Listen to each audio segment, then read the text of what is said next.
विद्या की शादी जब से हुई है, वो देख रही थी कि उसकी सास काम में ही लगी रहती थी। उन्हें बैठने का जरा भी वक्त नहीं मिलता था। हर समय अपनी सास और परिवार की देखभाल में निर्मला जी का दिन पूरा हो जाता था। कब सुबह से रात हो जाती थी पता ही नहीं चलता था। बड़ी ननंद की बेटे की परीक्षाएं थी, तो वो विद्या की शादी के बाद ज्यादा रुकी नहीं और अपने ससुराल चली गई थी, वरना वो थोड़ी मदद करवा देती। अभी विद्या को 3-4 दिन ही घर में आए हुए थे। उसका चौका पूजन भी नहीं हुआ था। वो बराबर इस चीज को देख रही थी कि उसकी सास स्वभाव की सरल थी और सबके हुक्म पर ही खड़ी रहती थी। अपने बच्चे को वो अपने हाथ से ही पानी पिलाती थी। सबकी पसंद का खाना बनाना, सबकी फरमाइशें पूरी करना निर्मला जी की आदत में था। अपनी आदत के अनुसार वो किसी को किसी काम के लिए मना नहीं करती थी। मम्मी, मेरा आलू की सब्जी खाने का मन नहीं है, मेरे लिए दाल बना दो, उसमें लहसुन प्याज का तड़का लगा देना। निर्मला जी काम में लगी। विद्या के पति मोहित ने जब कहा तो निर्मला जी ने झट से कुकर में दाल चढ़ा दी। देवर को पूरी नहीं खानी थी, क्योंकि शादी के घर में पूरी खाकर वो उबर गया था। पर जब घर में ज्यादा मेहमान हो तो आलू की सब्जी और पूरी फटाफट से बनती है, जल्दी काम भी हो जाता है। निर्मला जी ने फिर से अलग रोटी का आटा लगाया और छोटे बेटे शोभित के लिए रोटियां सेंक दी। घर में खाना बनाने वाली बाई भी अब हटा दी थी। घर में निर्मला जी की सास, पति, दोनों बेटे और विद्या थी। निर्मला जी की बड़ी ननंद भी रुकी हुई थी, पर वो पैर ना हिलाती थी। भाभी, पैरों में बड़ा दर्द है, आप मालिश कर देना, ननंद ने गर्म पूरी का निवाला खाते हुए कहा। हाँ निर्मला, मेरी बेटी को शादी में बड़ी थकान आ गई है, सरसों के तेल में लहसुन और लौंग उबाल कर अच्छे से मालिश कर देना, निर्मला जी की सास ने कहा। और दोनों माँ बेटी कमरे में चली गई। घर के सब लोग खाना खा चुके थे। निर्मला जी ने तेल गैस पर चढ़ाया और लहसुन छीलने लगी। तभी विद्या बोली, मम्मी, आप भी खाना खा लीजिए, कब से काम में लगी हुई है, आपको भी भूख लग रही होगी, लाइए लहसुन मैं छील देती हूं। यह सुनते ही बुआ सास भड़क गई। अरे, तेरा चौका पूजन नहीं हुआ, तू लहसुन नहीं छीलेगी, जा अपने कमरे में आराम कर। क्या भाभी, इतनी देर हो गई, आपने अभी तक भी मालिश का तेल नहीं बनाया। निर्मला जी ने खाना छोड़कर पहले तेल बनाया और कमरे में देकर आ गई। ननंद और सास के पैरों की मालिश की। अकेली देर रात रसोई में बैठकर खाना खाने लगी। मोहित, ये सब क्या है? आप लोग भी खाना खाकर चले आए। मम्मी बाहर अकेली खाना खा रही है। वो सबका काम करती है, पर किसी को उनकी परवाह नहीं है। जिसने जो कहा वो किया। क्या उनको थकान नहीं आती है? 2 दिन से देख रही हूं, मम्मी की सेहत की, खाने की किसी को फिक्र ही नहीं है। आप जब अपनी मम्मी की परवाह नहीं करते हैं तो मेरी क्या परवाह करेंगे? विद्या, यह समय परवाह का नहीं, प्यार का है, मोहित ने लापरवाही से कहा। विद्या के मन को संतुष्टि नहीं मिली। वो रात को सो तो गई, पर उसका मन बेचैन था। अगले दिन उसका चौका पूजन था। पूजन करके विद्या ने पूरी रसोई बनाई, सबको खाना खिलाया। सास निर्मला जी की भी थाली परोस दी। मम्मी, आप भी खाना खाइए। नहीं विद्या, पहले तुम खाओ, मैं बना देती हूं। विद्या मानी नहीं। उसने गर्मा गर्म खाना खिलाया और निर्मला जी ने उसे ढेरों आशीर्वाद दिए। कुछ दिनों में नियमित दिनचर्या चलने लगी। एक दिन विद्या खाना बना रही थी। उसने बेसन की सब्जी बड़ी मेहनत से बनाई, तो शोभित ने खाने से मना कर दिया और कहा, भाभी, दूसरी सब्जी बना दो। फिर निर्मला जी बनाने लगी तो विद्या ने हाथ रोक दिया। भैया जी, बड़ी ही अच्छी सब्जी बनी है, मेरे मायके में जब बनती थी तो सब खाते रह जाते थे, आप खाकर तो देखिए। विद्या के जोर देने पर शोभित ने सब्जी खा ली। अपनी बहू की होशियारी निर्मला जी देखती रह गई।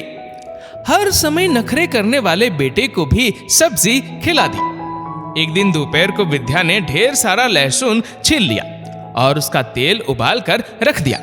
शीशी में भरकर दादी सास के कमरे में रख आई। आधे बचे लहसुन की चटनी बनाकर फ्रिज में स्टोर कर दी, ताकि जब भी दाल तड़का बनाना हो झट से 1 चम्मच चटनी उसमें मिला दो। मम्मी जब भी दादी कहे आप तुरंत शीशी से तेल लेकर मालिश कर देना, ताकि आपको भागा दौड़ी ना करनी पड़े। बहू की फुर्ती और होशियारी देखकर निर्मला जी गदगद हो गई। अपने बेटे की परीक्षाएं खत्म होने के बाद ननंद रोशनी और दामाद कुछ दिनों के लिए विद्या के साथ रहने आने वाले थे, तो निर्मला जी चिंता करने लगी। दामाद बाबू आएंगे तो बहुत कुछ बनाना पड़ेगा और दिन भर रसोई में निकल जाएगा। विद्या तुम तो थक जाओगी। मम्मी मैं सब कर लूंगी, अभी तो वो 2 दिनों के बाद आएंगे, फिर आप भी तो मेरे साथ हो। अगले दिन विद्या ने काफी तैयारियां कर ली। अदरक लहसुन मिर्च का पेस्ट बनाकर फ्रिज में रख दिया, टमाटर का पेस्ट बना लिया, हलवा घी में भूनकर रख दिया, सभी सूखे मेवे काट कर रख दिए, नींबू का रस निकालकर शीशी में भर दिया और शक्कर पीस कर रख ली। खाने में क्या क्या बनेगा ये भी मेन्यू पहले से बना लिया और उसके लिए सब जरूरी सामान मंगवा कर रख दिया। निर्मला जी ये सब देखकर हैरान थी। विद्या इतना सारा काम तुमने पहले ही निपटा लिया, तुम तो बड़ी होशियार हो। मैं तो जब भी दामाद जी आते हैं रसोई में ही लगी रहती थी। छोटे छोटे काम पहले ही निपटा ले तो कितना आराम हो जाता है। अगले दिन रोशनी अपने पति और बेटे के साथ आई। विद्या ने नींबू पानी पिलाकर उसका स्वागत किया। तभी रोशनी हैरानी से बोली, भाभी नींबू पानी बनाकर ही रखा था क्या? इतनी जल्दी ले भी आई? विद्या मुस्कुरा दी और गर्मा गर्म कचौड़ियां भी लाकर रख दी और खाने की तैयारी में लग गई। उसने जल्दी से ग्रेवी की सब्जियां और मीठे में हलवा बना दिया। रोशनी नहा धोकर रसोई में आई और बोली, भाभी अदरक लहसुन हरी मिर्च दे दो, मैं साफ कर देती हूँ, और हलवे का आटा मैं भून देती हूँ, आप बाकी तैयारी कर लो। ये सुनकर विद्या बोली, दीदी आप बैठिए, मैंने सब तैयारी कर ली है। रोशनी ने आश्चर्य से निर्मला जी की तरफ देखा तो वो गर्व से बोली, मेरी बहू तो बड़ी होशियार है। विद्या ने खाना भी तैयार कर दिया और सबसे बातें भी करती रही। रात का खाना भी उसने दामाद बाबू और उनकी पसंद का बनाया। जरूरी चीजों का पेस्ट तैयार था तो हर सब्जी आसानी से और जल्दी से बन गई। भाभी इसमें हरा धनिया और डाल दो, लाओ मुझे दो, मैं साफ करके काट देती हूँ। रोशनी देखती ही रह गई और विद्या की होशियारी देखकर उसे बहुत खुशी हुई। आज शादी के इतने समय बाद निर्मला जी अपनी बेटी के साथ इतने आराम से बैठी थी, वरना हमेशा दिन भर काम में ही निकल जाता था। अगले दिन जमाई बाबू ने कहा, नानी आपके हाथों की खीर खानी है। निर्मला जी ने खीर चढ़ा दी और आकर बैठ गई। थोड़ी देर बाद खीर बन गई तो फ्रिज में से निकालकर झट से सूखे मेवे डाल दिए जो विद्या ने पहले से काट कर रखे थे। निर्मला जी जब तक रोशनी रही अपनी बहू की ही तारीफ करती रही। रोशनी ने भी विद्या को कहा, मेरी भाभी बड़ी होशियार है, वरना हमेशा तो मम्मी काम में ही लगी रहती थी। दीदी आप तो इतने समय के बाद आए हो तो आपको क्यों काम में लगाए रखती? मैंने ये सब अपनी मम्मी से सीखा है। वो मेहमान आने वाले होते थे तो पहले ही इतनी तैयारी करके घर में रख देती थी कि आने वाले मेहमान की खातिरदारी भी अच्छे से हो जाती थी और उन्हें दिन भर रसोई में भी लगना नहीं पड़ता था। इससे भागा दौड़ी भी कम होती थी।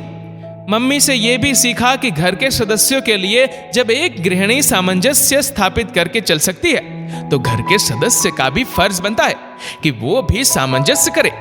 घर में इतने सदस्य होते हैं, सबकी पसंद की अलग अलग सब्जियां बनाने लगो तो हमारा तो पूरा दिन ही चौके में निकल जाएगा। इसलिए जो बना है उसे ही खाना सीखो। खाते खाते हर चीज अच्छी लगने लगती है। रसोई में काम भी करो पर होशियारी और चतुराई से करो। काम भी हो जाए और हमें दिन भर रसोई में भी ना लगना पड़े। एक जरूरी बात, और इससे हमें भी शीशे के सामने सजने संवरने का, खुद को निहारने का समय मिल जाता है। विद्या के ये कहते ही निर्मला जी और रोशनी भी हंसने लगी। दोस्तों सच ही है, गृहिणी हो या कामकाजी, हमें हर काम को मैनेज करके चलना चाहिए।